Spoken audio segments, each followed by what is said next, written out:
Estuve viendo la telenovela brasilera Moisés y los 10 mandamientos. Y hay una escena que no me pude sacar de la cabeza.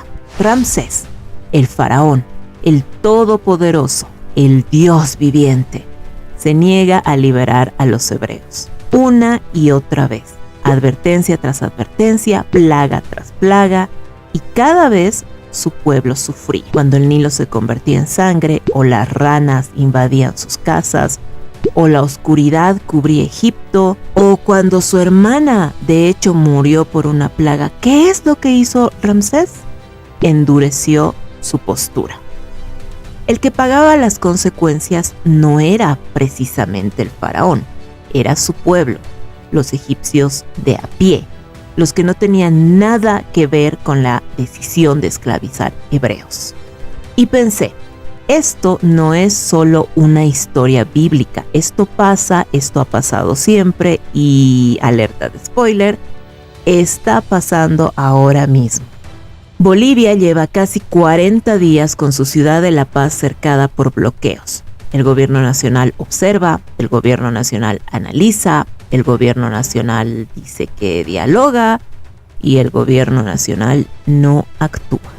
Y mientras los políticos debaten, los ciudadanos no pueden llegar al hospital, los negocios quiebran, la gente que no tiene nada que ver con ninguna disputa política es la que paga el precio.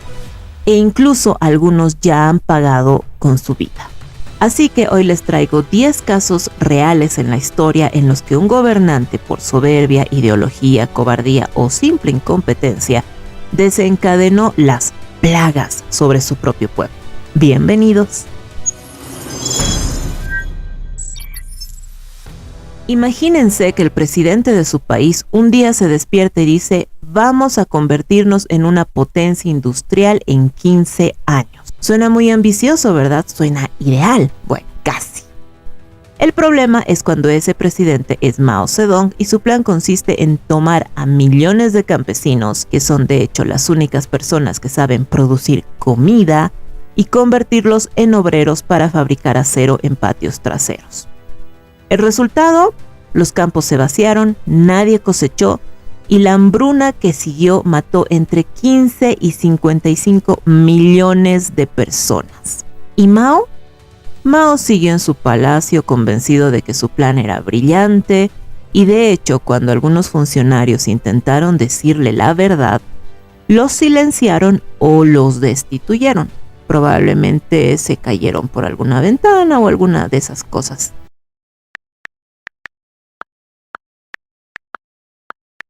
Vamos con la segunda plaga. Nicolae Ceausescu tenía una obsesión: que Rumania no le debiera ni un centavo a nadie. Suena patriótico, ¿verdad? Suena muy bonito en papel, y de hecho el déficit fiscal cero debería ser a lo que aspire cualquier país. Pero, para pagar la deuda externa lo más rápido posible, tomó una decisión que haría palidecer a cualquier economista. Racionó todo, y todo es todo. Racionó la luz, racionó la calefacción, racionó la comida, la gasolina. En pleno invierno europeo, los rumanos dormían con abrigo dentro de sus casas. Las tiendas estaban vacías, los hospitales no tenían medicamentos. ¿Y Ceausescu? ¿Qué fue de él? Vivía en un palacio con 1000 habitaciones. El segundo edificio más grande del mundo después del Pentágono, y que su pueblo hambriento estaba construyendo con sus propias manos. En 1989 el pueblo se cansó, Ceausescu fue juzgado y fusilado en Nochebuena, como corresponde.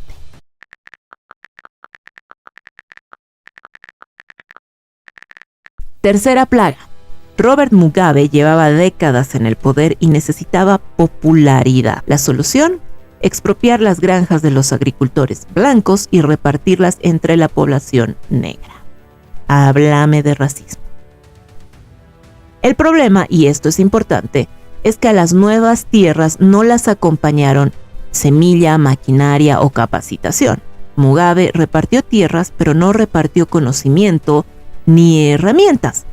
La producción agrícola de Zimbabue colapsó. El país, que alguna vez fuera denominado el granero de África, dejó de producir comida. La inflación llegó a cifras que la mente humana no puede procesar. Te estoy hablando de 89.7 sextillones % anual. O sea, se imprimieron billetes de 100 billones de dólares zimbabuenses que no alcanzaban para comprar un pan.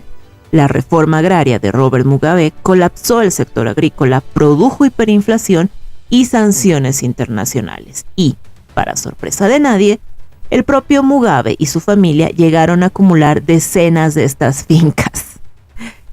Un gobernante que expropia tierras y se las queda para sí mismo, ¡qué sorpresa!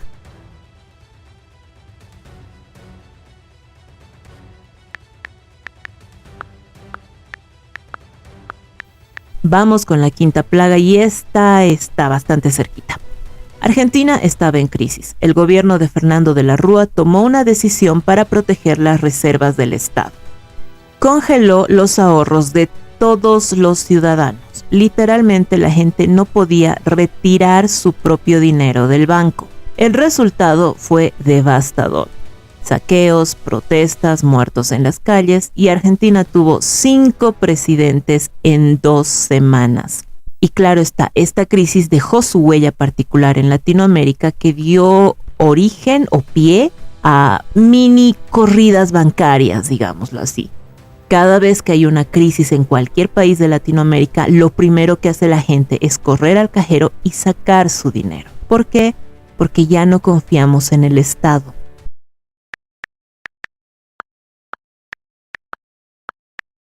Vámonos más lejos con la sexta plaga, y este caso es el más extremo. Y lo incluyo porque muestra hasta dónde puede llegar la lógica de el pueblo debe sacrificarse por la visión del líder. Pol Pot y los Jemeres Rojos tomaron el poder en Camboya con una idea fascinante en su brutalidad: reiniciar la sociedad desde cero, una especie de año cero. Borrar la historia y construir una utopía agraria perfecta. Para eso vaciaron las ciudades en días, forzaron a la población urbana a marchar al campo y comenzaron a eliminar sistemáticamente a cualquier persona que representara el pasado. Maestros, médicos, intelectuales, personas que usaban lentes. ¿Por qué? Porque los lentes indicaban que sabías leer. En 4 años murió entre el 25 y el 33% de la población total de Camboya. 1 de cada 4 camboyanos, más de 1 millón de personas muertas. El objetivo de esto era borrar la historia, la religión y la cultura occidental para crear una sociedad agraria comunista. El régimen buscó reiniciar la historia desde el principio y erradicar todos los vestigios del capitalismo y la modernidad. El comunismo saliendo mal, otra vez. ¡Vaya sorpresa!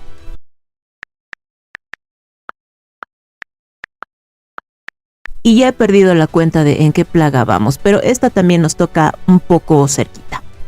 Venezuela tiene las reservas de petróleo más grandes del mundo. Más que Arabia Saudita, más que Irak, más que todos. Con esa riqueza, Venezuela podría ser uno de los países más prósperos del planeta. Y en cambio, Venezuela tiene más de 7 millones de migrantes, la mayor crisis migratoria del hemisferio occidental. Tiene escasez crónica de alimentos y medicamentos y una economía que encogió más del 75% en una década. ¿Cómo se logró tal hazaña teniendo tales cantidades de petróleo? Expropiaciones masivas que destruyeron la producción privada, control de precios que hizo inviable cualquier negocio, y un gobierno que prefirió culpar al imperialismo antes que admitir que sus propias decisiones económicas eran el problema. De nuevo, el comunismo saliendo mal. ¡Qué sorpresa! El séptimo Ramsés lo vemos y vivimos cada día en todos los países de Sudamérica.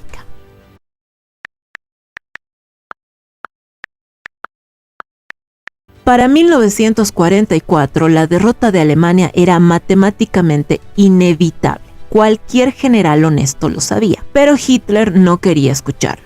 Y cuando la realidad se volvió imposible de ignorar, tomó una decisión que resume perfectamente lo que pasa cuando un gobernante confunde su destino personal con el destino de una nación. Hitler ordenó destruir toda la infraestructura alemana, fábricas, puentes, redes eléctricas, vías de tren, todo para que el enemigo no la usara. No importaba que también esa infraestructura era la que su propio pueblo necesitaría para sobrevivir a la posguerra. No le importaba, total, él se iba a morir después. Hitler, de hecho, justificó la medida argumentando que, y ojo con esto, el pueblo alemán había fracasado y por lo tanto no merecía sobrevivir. Su propio ministro de armamentos, Albert Speer, tuvo que sabotear la orden en secreto para salvar a los alemanes de su propio líder.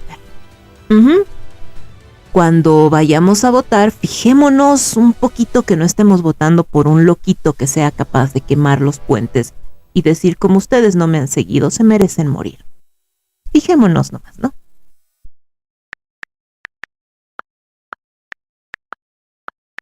El año 2011, ciudadanos sirios salieron a las calles a protestar pacíficamente. Pedían reformas, más libertad, un poco de espacio para respirar. Esto era parte de la primavera árabe. Hasta que Bashar al-Assad tomó una decisión: usar el ejército en contra de los sirios. Lo que comenzó como protesta se convirtió en una guerra civil. Y lo que podría haberse resuelto con un diálogo político se convirtió en una catástrofe de proporciones bíblicas, literalmente bíblicas. Más de 500,000 muertos, 12 millones de desplazados, que corresponde a más de la mitad de la población siria total. Una ciudad entera, te hablo de Alepo, convertida en escombros. Hospitales bombardeados, millones de familias huían de Europa en botes inflables cruzando el Mediterráneo. Todo porque un hombre no quiso ceder ni un centímetro de poder.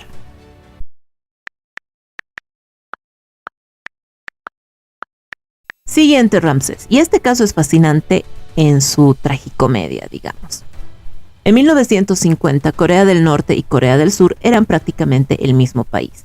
Mismo idioma, misma cultura, misma economía, devastada por la guerra. Hoy, 75 años después, la diferencia vista desde el espacio, porque literalmente puedes verlo desde el satélite, es que Corea del Sur brilla de noche con sus ciudades iluminadas y Corea del Norte es un rectángulo oscuro casi sin electricidad. 3 generaciones de la familia Kim decidieron que el pueblo norcoreano no necesitaba internet, ni libertad de movimiento, ni comercio con el mundo. Lo que necesitaban los norcoreanos era lealtad absoluta al líder. Y así, mientras el sur construía Samsung, Hyundai y el K-pop, el norte construyó más propaganda. Propaganda que, por cierto, también nos la hace llegar a Latinoamérica, con algunos gobiernos de la misma línea.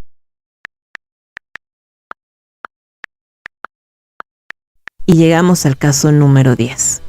Este no necesita que busque en libros de historia y, siendo completamente honesta, todavía falta ver hacia dónde deriva esto.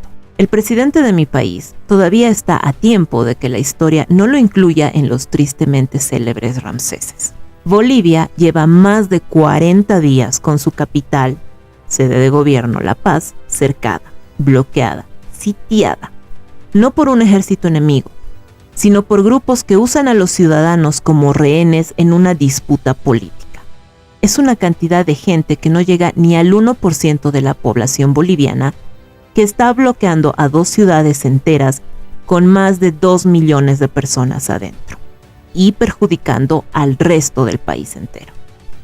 ¿Y qué hace el gobierno? Pues observa, analiza, emite comunicados, convoca a mesas de diálogo interminables, pide calma, pide paciencia, agradece el sacrificio y la resiliencia, pero no hace nada. Mientras tanto, los enfermos no llegan a los hospitales. Las familias no pueden abastecerse de alimentos y los alimentos que se encuentran están a unos precios inalcanzables. Los negocios cierran, las personas pierden su trabajo, su ingreso, su cotidianidad Y encima somos víctimas de una cantidad insolente de violencia, tanto física como psicológica. ¿Y saben quién no está sufriendo este bloqueo? Pues los que tienen el poder de levantarlo. E incluso Ramsés era un poco mejor en esto. El faraón no sufría las plagas tan fuertemente, pero también fue víctima de ellas. Las ranas se subían a su cama, la oscuridad también llegó a palacio, su agua también se convirtió en sangre, y aún así el que tenía el poder de terminar con todo solo tenía que decir una palabra y no la decía. Si Ramsés, que sí sufrió las plagas, no quiso hacer lo que tenía que hacer, imagínense a los gobernantes que en este preciso instante no están sufriendo nada de lo que estamos sufriendo los ciudadanos. La 10ª plaga es una de las peores, la inacción del gobernante que termina en un castigo al pueblo que gobierna. Sin importar lo que pase de aquí en adelante, nuestra salud mental está completamente afectada. Estamos a nada de agarrarnos a patadas entre todos. Y lo más triste de todo es que aun si el presidente toma buenas decisiones de aquí en adelante, 14 personas ya no podrán ver esas buenas decisiones. Ramsés no aprendió la lección. Mao no la aprendió. Ceausescu la aprendió demasiado tarde en Nochebuena frente a un pelotón de fusilamiento. La pregunta que me hago y que les dejo a ustedes no es si la historia se repite, es cuando los que tienen el poder deciden leerla antes de repetirla. Como cercano más de 3 meses no había carne en la ciudad de La Paz. La gente dice que comía ratones. ¿Y sabes qué? Y se alegra el hijo de puta